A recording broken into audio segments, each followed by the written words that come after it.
Bienvenidos a todos. Vamos a resolver en este vídeo un problema de mecánica de cierto nivel, donde vamos a aplicar los teoremas de conservación de la energía y dinámica de movimientos curvilíneos para su resolución. Leemos el enunciado y empezamos. El enunciado nos dice así.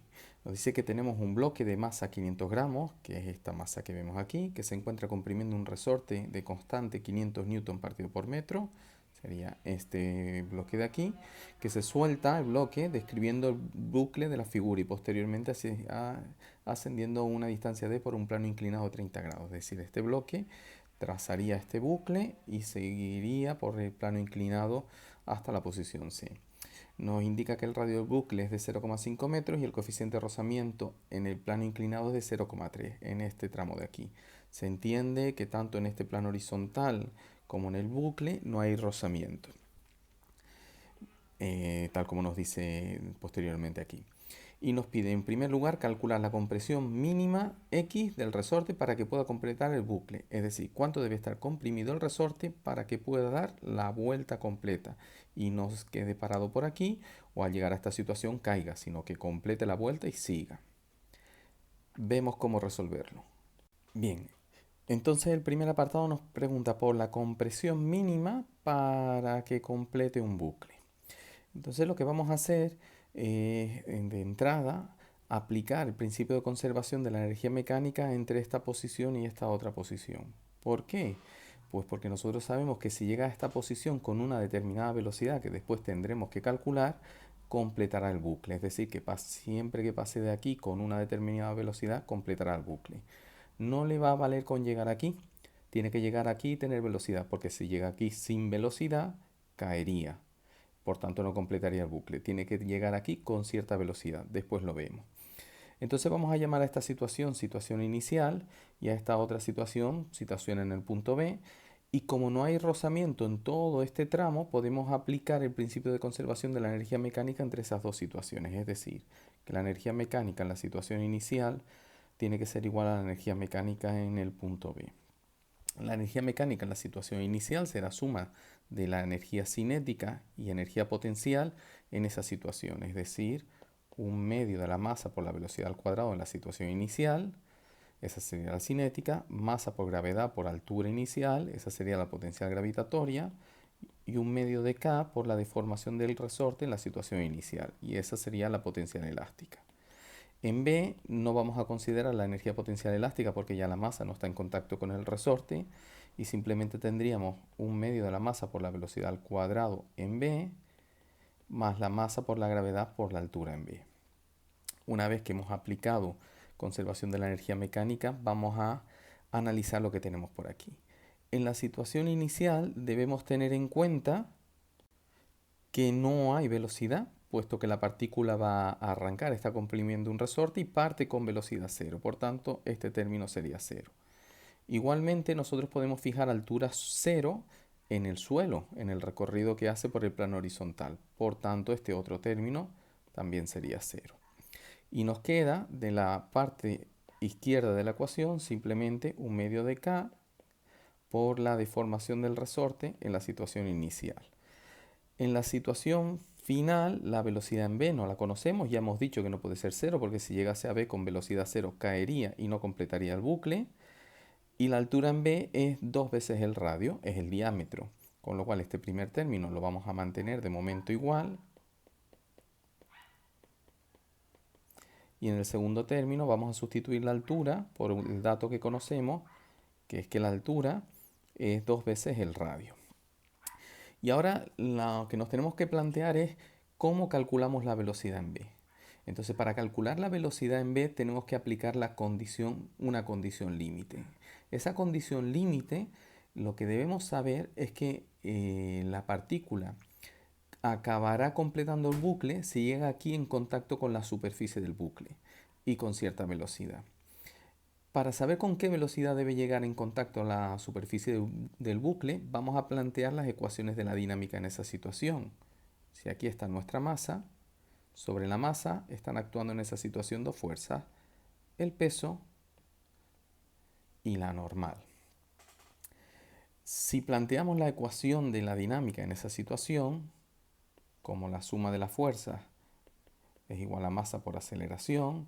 En este caso, al ser un movimiento circular, la suma de las fuerzas en la dirección normal podemos poner que es igual a masa por aceleración normal. La suma de las fuerzas en la dirección normal, es decir, la suma de las fuerzas que apuntan hacia el centro de curvatura, son la normal y el peso. Y eso es masa por aceleración normal. Y la aceleración normal, recordamos que es el módulo de la velocidad al cuadrado partido por el radio de curvatura, que en este caso es R.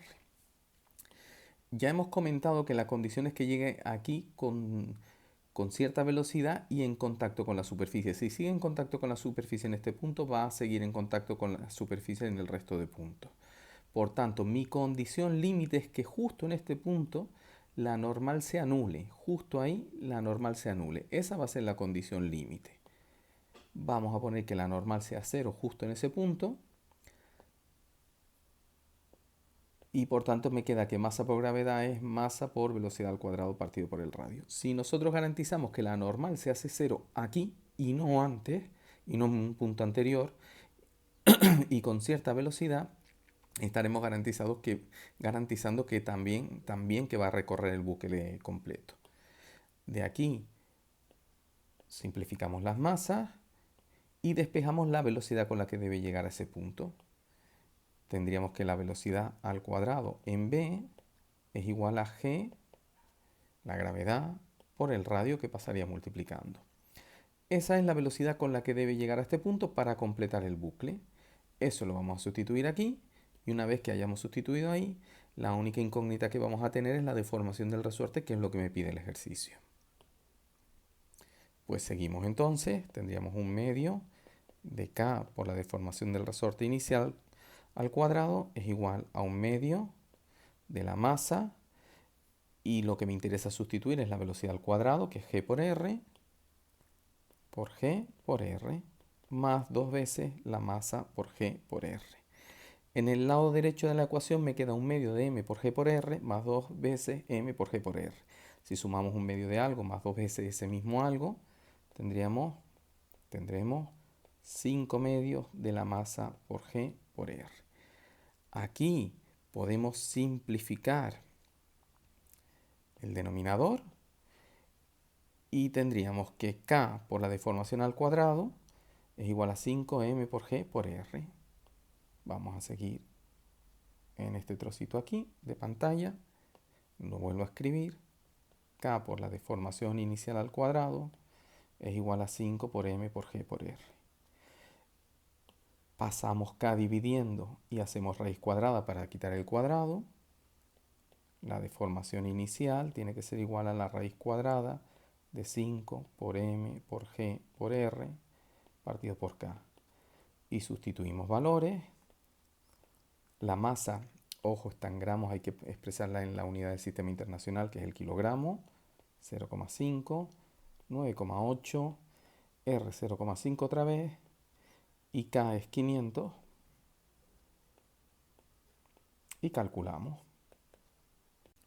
obteniendo 0,1565 metros, es decir, aproximadamente 15,65 centímetros. Es lo mínimo que debe estar comprimido el resorte inicialmente para que complete el bucle. Y así acabamos el primer apartado. Vamos ahora al segundo. En este segundo apartado nos preguntan qué distancia de esta va a recorrer el bloque a lo largo del plano inclinado hasta detenerse en el punto C. Es un apartado bastante más sencillo, no hay que tener en cuenta grandes cosas, sino simplemente que en este tramo hay rozamiento y por tanto vamos a aplicar el teorema de conservación de la energía mecánica con rozamiento. Debemos tener en cuenta que en todo este recorrido y hasta que completa el bucle no hay pérdida de energía por rozamiento, con lo cual podemos plantear sin ningún problema una situación de partida inicial, que sería esta, igual que antes, donde conocemos lo que está comprimido el resorte, y una situación final que sería esta.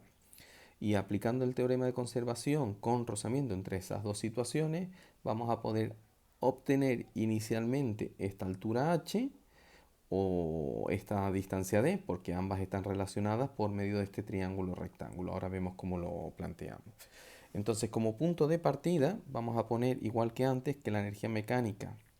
Bueno, el teorema de conservación de la energía con rozamiento, que la variación de energía mecánica en un proceso donde hay pérdida de energía por rozamiento es igual al trabajo realizado por las fuerzas no conservativas, en este caso al trabajo realizado por la fuerza de rozamiento.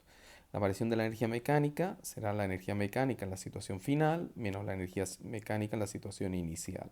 Situación final hemos dicho el punto C, situación inicial punto de partida. Y eso es igual al trabajo realizado por la fuerza de rozamiento, que como es constante lo podemos poner como fuerza de rozamiento por desplazamiento. El desplazamiento vamos a ponerlo inicialmente como delta de R y ahora lo comentamos a qué es igual ese valor. Energía mecánica en la situación C será suma de la cinética y potencial en este punto, pero cinética es cero porque la velocidad en este punto es cero, con lo cual solo vamos a considerar la potencial y por tanto sería potencial gravitatoria, claro, y por tanto sería masa por gravedad por altura en esta situación C. Masa por gravedad por altura en esta situación C. Y la energía mecánica inicial, ya hemos visto en el apartado anterior que tanto la potencial gravitatoria como la cinética es cero, con lo cual en esta situación inicial solo tiene energía potencial elástica, que es un medio de K por la compresión del resorte al cuadrado, igual a la fuerza de rozamiento por el desplazamiento. La fuerza de este producto escalar es igual al módulo de la fuerza de rozamiento. Como siempre, la fuerza de rozamiento, recordamos que su módulo es coeficiente de rozamiento por normal, por el módulo del desplazamiento, y el desplazamiento es esta distancia d, que es donde existe rozamiento, por el coseno del ángulo que forman la fuerza de rozamiento y el desplazamiento. Y como el sistema se está moviendo hacia arriba en el plano inclinado y la fuerza de rozamiento en la misma dirección, pero sentido contrario, el ángulo que forma es de 180 grados. Aquí además debemos tener en cuenta que la normal es igual a la componente I del peso. Este sería el peso y esta sería su componente I. Por tanto, es igual a la masa por la gravedad por el coseno del ángulo del plano inclinado, que de momento vamos a llamarlo alfa, y al final sustituiremos. Bien, sustituimos eso, tendríamos masa por gravedad por altura en C menos un medio de K por X al cuadrado inicial igual a nu por M por G por el coseno de alfa por D. Y por el coseno de 180, que es menos 1, ponemos el signo menos ahí delante. Y continuamos. Si analizamos todo lo que tenemos, vemos que la masa la conocemos, el valor de la gravedad también, la altura en C no la conocemos, tendríamos una primera incógnita, el valor de la constante también, el valor de la compresión inicial también, que lo tenemos del apartado anterior, esto estaba en metros, el coeficiente de rozamiento también, la masa, la gravedad, el ángulo también, y D no lo conocemos, que es todo este desplazamiento de aquí. Entonces tenemos una ecuación con dos incógnitas, pero esas dos incógnitas están relacionadas por medio de este triángulo rectángulo, porque en este triángulo rectángulo el seno de ese ángulo, que vamos a llamarlo, a mantener, a seguir llamándolo alfa, es igual al cateto opuesto, que es h, partido por d. Como lo que me interesa es obtener el valor de d, vamos a despejar el valor de h y sustituirlo. H sería igual a d por el seno del ángulo. Y ahora, donde pone h, aquí vamos a sustituir esa expresión y ya tendríamos una única ecuación con una única incógnita. Vamos a seguir por aquí, a ver si nos cabe bien. Tendríamos masa por gravedad por d por el seno del ángulo menos un medio de k por x al cuadrado inicial igual, vamos a hacer de esto un poquito más pequeño para que nos quepa todo, ahí, bien, y ahora seguimos, igual a menos coeficiente de rozamiento por masa, por g, por el coseno del ángulo, por d. Y bueno, se trata de despejar nuestra incógnita nuestra única incógnita aquí, que es D, en esta ecuación. Vamos a intentar despejarla sin sustituir y después sustituimos. Entonces para eso vamos a pasar este término que lo tenemos a la derecha hacia la izquierda, este otro término hacia la derecha. Vamos a sacar factor común D y bueno, acabamos de despejar. Entonces tendríamos M por G por D por el seno del ángulo más coeficiente de rozamiento por M por G por el coseno del ángulo por D igual a 1/2 de K por X al cuadrado inicial. Sacamos factor común, pues los términos que podemos sacar factor común de esta expresión, que son M, G y D, los tenemos aquí. Y tendríamos M por G por D por el seno del ángulo más nu coseno del ángulo igual a 1/2 de K por X al cuadrado inicial y despejamos D. Despejamos D, entonces lo único que tendríamos que hacer es pasar dividiendo M por G por todo esto y lo que está aquí entre paréntesis. Y me quedaría una expresión un poquito larga entre mg, el 2, este del denominador que está y que sigue estando, mg, y seno de alfa más nu coseno de alfa. Cerramos paréntesis y ya tenemos la expresión. Ahora lo que tenemos que hacer es en esa expresión pues sustituir. Lo hemos hecho otra vez un poquito más pequeño todo y bueno, ahora simplemente sustituimos los valores. D es igual a K, que es 500, por la compresión inicial al cuadrado, es decir, 0,1565 al cuadrado, dividido entre 2, por la masa que es 0,5 kilogramos por 9,8, por el seno de 30 más 0,3 por el coseno de 30. Y calculamos todo eso. Y obtenemos que habrá ascendido por el plano inclinado una distancia de 1,645 metros aproximadamente. Y con esto finalizamos este ejercicio. Espero que se haya entendido. Saludos.